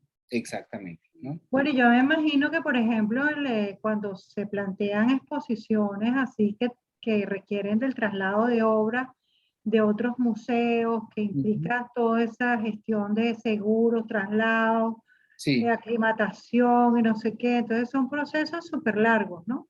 sí, son procesos súper largos. Lo voy a decir coloquialmente, es una frase que me gusta decir, aunque es un poco incomprensible, pero cuando hablamos de museo, el futuro no existe. Lo explico. ¿Qué significa que el futuro no existe? Que ya fue planificado. Lo que va a ocurrir en el 2028, deben estar seguras que en la Tate Model ya saben lo que va a ocurrir en el 2028. Lo que va a ocurrir en el Prado ya lo saben. Y si no lo saben, lo más probable es que ya no exista en el 2028. Porque no puede, esos son aparatos museológicos que no pueden funcionar así. Sin embargo, debo reconocer que en los museos venezolanos se trabajaba con programaciones de 1 año y 2 años, no de 5, ¿no? Y fluían, ¿no? Pero también debemos decir que nuestro país es un país joven, versátil, innovador, que puede trabajar a ese ritmo, además podía trabajar a ese ritmo, además con un equipo de especialistas que ya para la década del 90 y para la actualidad estaba a punto, es decir, grandes investigadores, grandes museólogos, grandes investigadores, etcétera, ¿no? Entonces era relativamente fácil hacerlo. Y no olvidar que también venimos de un país, o vivimos en un país, o hemos tenido un país en donde el tema de los recursos no ha sido un problema. Que se destinen al arte, ese sí es otro problema, pero los recursos siempre han estado ahí. Es decir, es un país que ha tenido para gastar. Los recursos no. Saudita. Exacto. Que ha tenido para gastar lo necesario en esto. Nuestros vecinos colombianos son más austeros en eso, ¿no? Son organizados y tal, pero son muy austeros y prudentes, todo ese tipo de cosas. En Venezuela tú decías, vamos a hacer una gran exposición de Spencer Tunick en Caracas y lo hacías de un año para otro, como se hizo. Y se hizo. Artistas como Spencer Tunick, por ejemplo, entre otras razones, entre otras causas, hay que pagarles un fee, porque no van a cualquier lado, ¿no? Si no le pagas un fee, porque viven es de eso. Entonces, pero una vez que que se aprobó en programación y que además el costo es aprobado por las entidades correspondientes, ya todo sucede, ¿no? Okay. ¿Cuál es la novedad? Esto sí excede lo que nosotros conocemos en el museo, ¿no? En Venezuela al menos. ¿Cuál es la novedad? Que si tú estás en un museo norteamericano, por ejemplo, te dicen, en 1 año tiene que tener la investigación y los patrocinantes. ¿Ok? Y ustedes miran, ¿cómo? Sí, el curador en los museos acá debe tener la habilidad de buscar fondos. Así como los presidentes ganan porque pueden buscar fondos, entre otras razones, así es la actividad profesional en museos acá. Es decir, lo que te hace más competente no es solamente tu grado de experticia en un área, sino tu habilidad para buscar los fondos requeridos para esa. En Europa no es así. En Europa hay unos recursos asignados. Depende si te aprueban el proyecto o no, pero hay unos recursos asignados. Acá, no, aquí es, se te asigna el proyecto, qué bueno, ya tienes un año para que investigues y busques quién va a pagar esto. Ujú. El curador, profesor, también, ¿sí? Es Sí, uno de los roles. es uno de sus roles. No está escrito, Ah, sí, sí, sí, no entiendo. está Sí. escrito, pero ah, si usted es un gran curador con grandes ideas y no es capaz de buscar recursos, mejor que vaya para una universidad a dar clases. Ah, fíjese, no, no, De no hecho, lo gran había parte, pensado. sí, es así. Ujú, Mm, es así. Para los museos, estamos hablando de museos. sí, ok.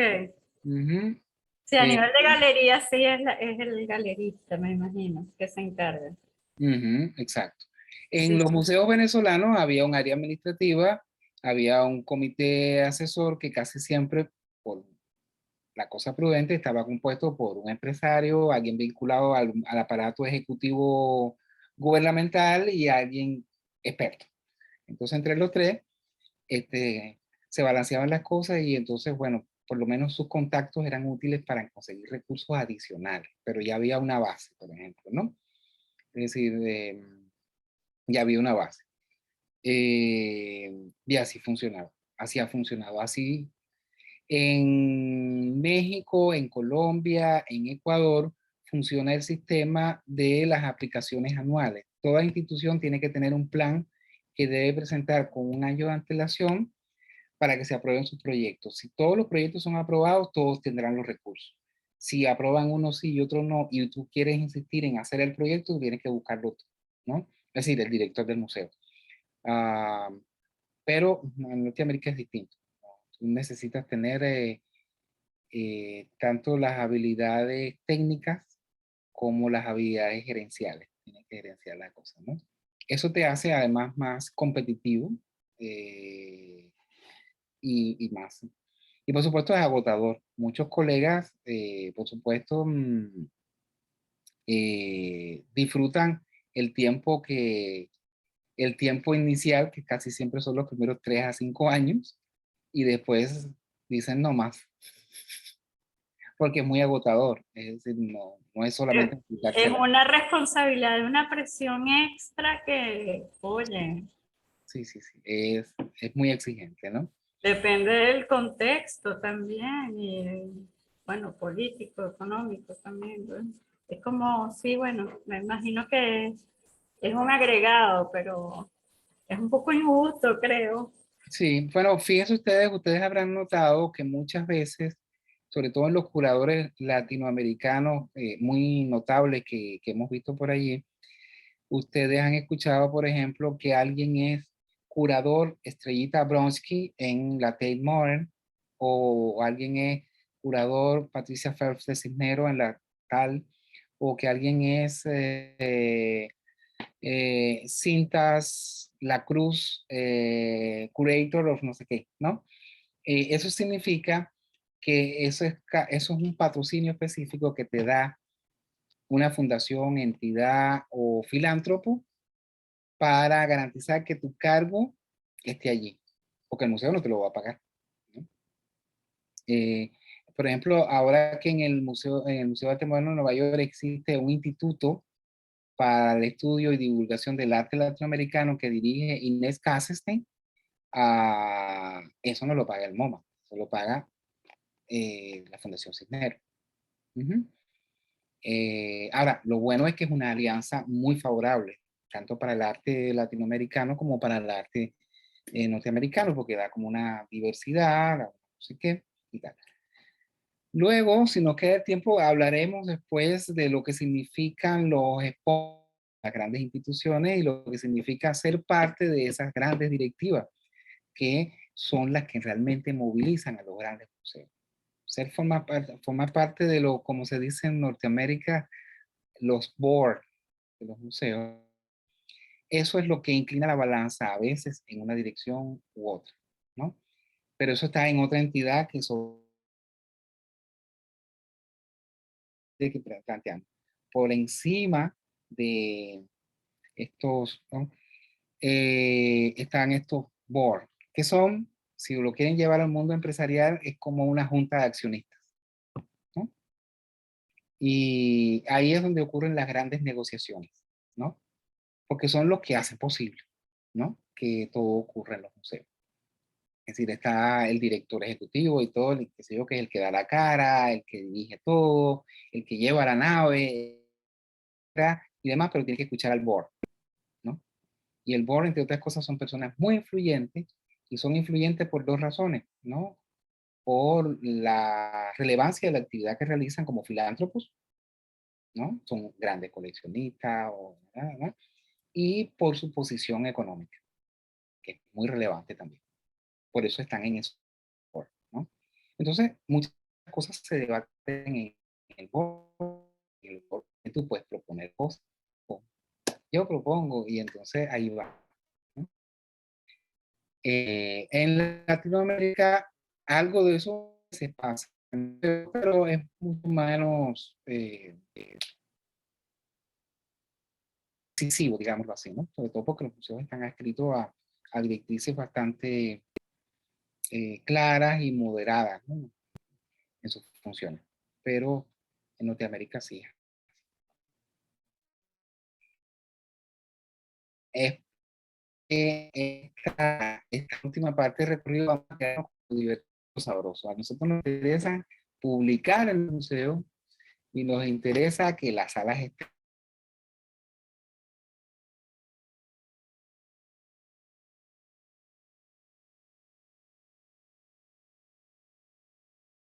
¿Están ahí, chicas? Yo estoy acá, pero no, el profesor creo que Sí, tiene, el vamos a profesor. esperar. Ujú. También Claudine quedó como... Ujú.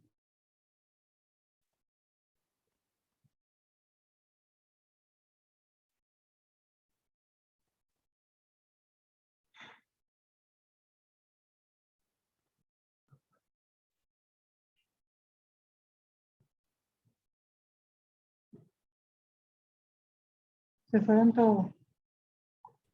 Ay, yo me caí un poco la señal. El profesor se cayó también.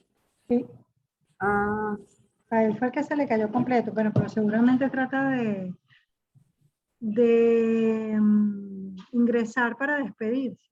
Bueno, muy productiva la clase de hoy, buenísimo. Sí, uno sí, aclara de bastantes verdad. cosas. Ujú. Claudine, ¿de qué es tu museo?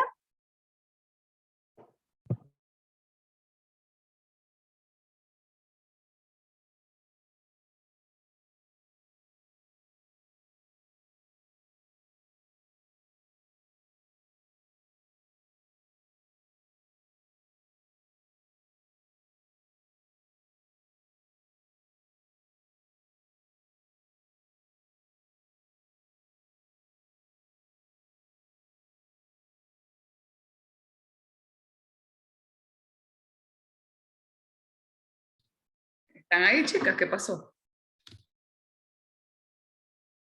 Yo estoy acá.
Déjame ver si me escribe.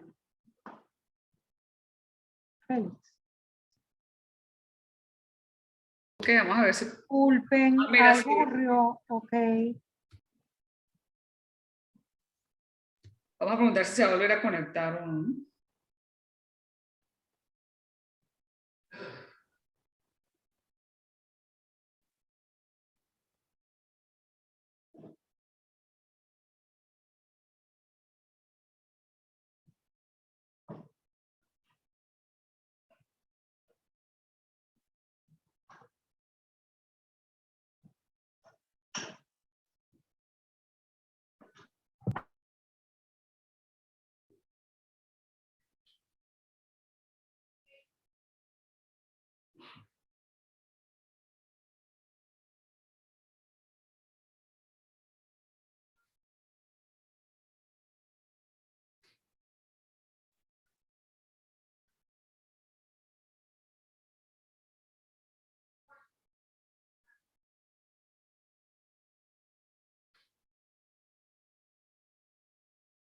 Raúl, ¿quieres carne o pollo? ¿Carne o pollo? Se te oye todo, Romy. Ah, gracias. Hablando con mi hijo. Ay, Dios, gracias.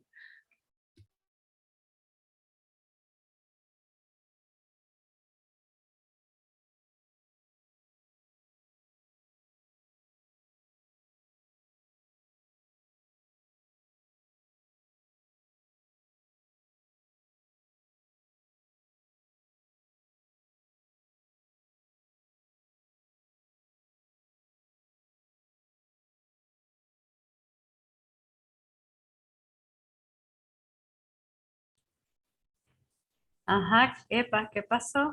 Por aquí no ha vuelto el profesor. Mira, él dice que se le fue el internet. Ah, ok. Pero estás esperando un ratico por si acaso. No, no, está diciendo por el chat que no. ¿Que no va a volver o que sí? No, dice, uy, creo que se me fue mi internet. Ah, no, entonces sí, eso ya es como que demos la sesión por cerrada. ¿Le estás Ujú. preguntando, Gaby? Ya, ella me dijo eso. Ah, ok, ok. Entonces asumimos que ya que no va a volver, entiendo. Ok. Ya le voy a decir, cerramos sesión. Sí, yo me fui, me paré, aproveché un ratico para lo del almuerzo, que estoy en eso. Gaby, ¿cómo haces tú con el almuerzo? Que tú estás aquí en Caracas, que así como Exacto. por esta hora es así como demasiado atravesada siempre. Bueno, ahora, bueno, tengo alguien que me está ayudando a hacerme el almuerzo Qué ahorita. bueno, sí, porque Qué yo me bueno, paro, menos en mal. esta clase yo apago la cámara y empiezo, me paro, me siento, me No, paro. por lo general yo hago lo mismo con en otras clases, pues, pero ahorita tengo la suerte de que tengo alguien que me está echando una mano de pan. Está bien, buenísimo. Sí, sí. Bueno, pues, Bueno, abrazos, nos vemos en un nos vemos ratito, chicos. ahorita. Ok, un Chao, besito. chao. Chao. Bye.